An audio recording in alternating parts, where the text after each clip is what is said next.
And if you think about how long it takes to get the data, get it into clinical education, and get those providers out there doing that care, there's a 20-year gap right there. Amy, you've spoken publicly about how consumer diagnostics are changing and how that is getting information perhaps sooner for women who are seeking answers. But where do you see this shift going in the next couple of years in terms of hormone therapy, fertility? So it's an interesting question, because I think we're in this really exciting movement where technology's evolved and there's like this tsunami of data that's available today. But what I think the movement needs to shift to is actually turning that data into insights and something that's meaningful and actionable for the end user. That has kind of fallen behind. And I think until we can make that change, like Oova is really making an effort to make sure that every piece of data that we collect on the user has a so what. We're answering that so what question. So how do we move that forward? I hope that other companies are following that same path, because we need to not only collect a bunch of biomarkers and data, because that doesn't exist, especially for women, but translate that into something that's meaningful.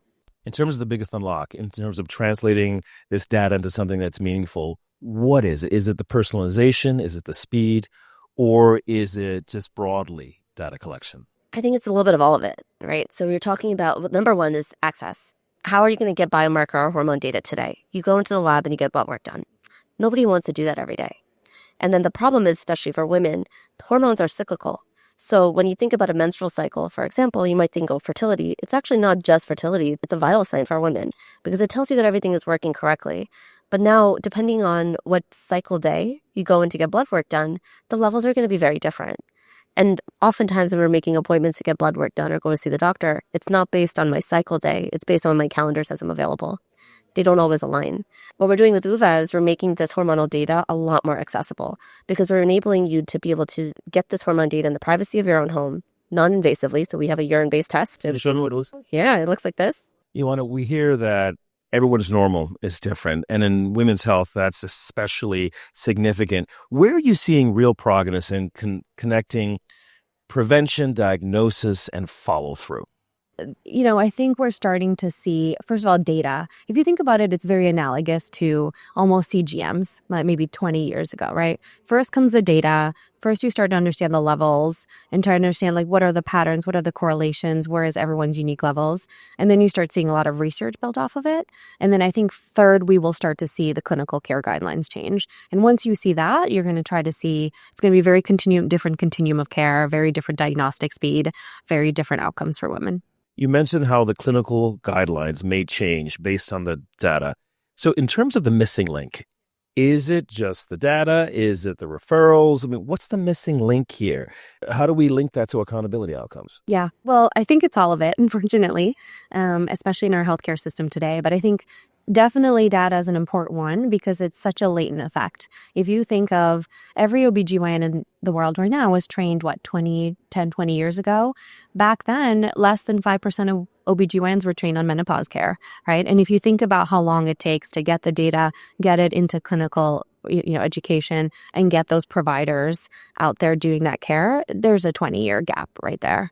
And so first, I think the education, the clinical data is very important. So Oova can be used independently at home, but it can also be used by clinicians.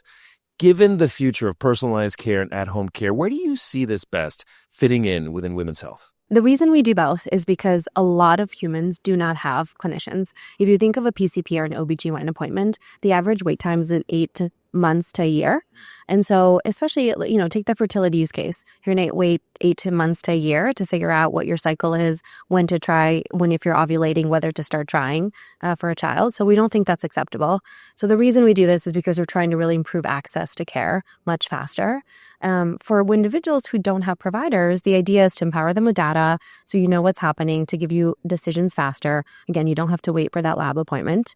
And then to be able to go to your doctor, any doctor, with that information to make the right decisions for you.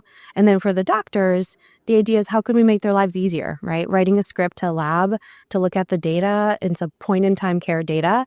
This is a full month or a couple months of cycle where you have longitudinal trends. You can correlate it to symptoms or anything else going on in that person's life, and you can make a quick decision. So data is power. That's our thesis. When you talk about data being power, the future of understanding how hormones work in the human body with a device like you've created, how significant is that? That's incredibly powerful.